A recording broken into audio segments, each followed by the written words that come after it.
The current Vice Chancellor of the University of Nairobi, Professor Kiamba, has a tribute to make. Thank you.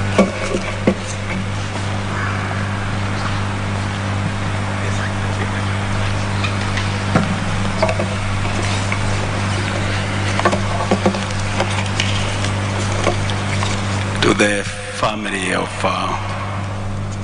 Professor Magoha, to Babla and Michael, who have in their own right also been members of the University of Nairobi community, and all of us here, we pass our condolences.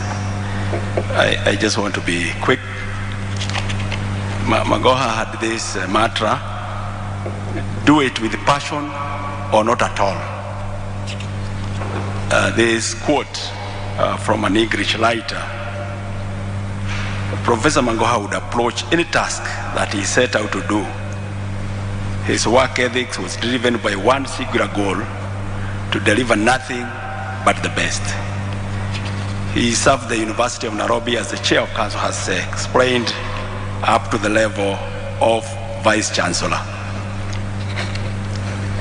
Professor Magoha's contribution to the university was palpable, for he left clear footprints everywhere he passed.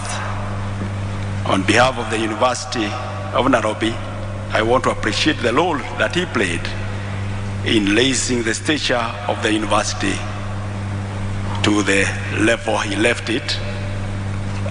Like we do, we say every Vice Chancellor serves and passes the baton to the next one. He served the university for 10 years as Vice Chancellor, and I was privileged to serve with him in various committees. He would take his time to synthesize an idea and even consult over it as much as he would do. But once he was convinced about the direction to take, there was no stopping him. It is in this clarity of purpose that saw him accomplish many things for the university. He inducted me together with other scholars in the university leadership, and in particular, he appointed me to serve as chair of the Department of Fetal Anatomy and Physiology, in addition to the role I was playing as Associate Dean of the Faculty of Veterinary Medicine. He later appointed me to serve as the first director of Wangari Maathai Institute for Peace and Environmental Studies. The institute is closely associated with Professor Magoha, who spearheaded its establishment after a meeting with the late Professor Wangari Maathai, the Nobel Peace Prize winner 2004. Although Professor Maathai did not live to see the realization of this project, its firm foundation has propelled it to become a vibrant center of excellence in issues of environmental governance and peace.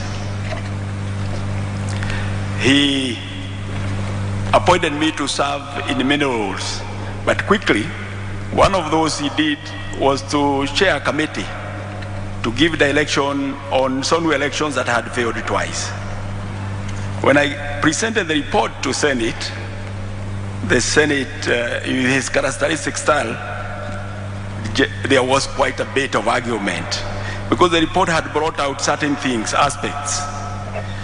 But in his characteristic style, he said, as somebody said, Professor Kiamba, don't be intimidated. He said, there's no problem. I'm only preparing him to be the future Vice Chancellor.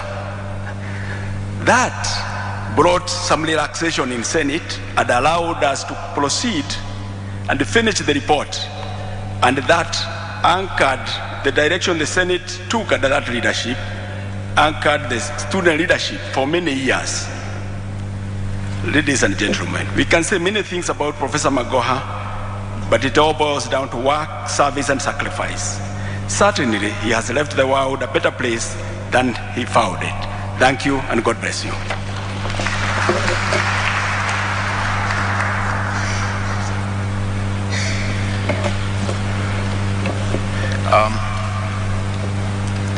Professor Magoha looked forward to establishing or helping the establishment of the Department of Medicine at Maseno University.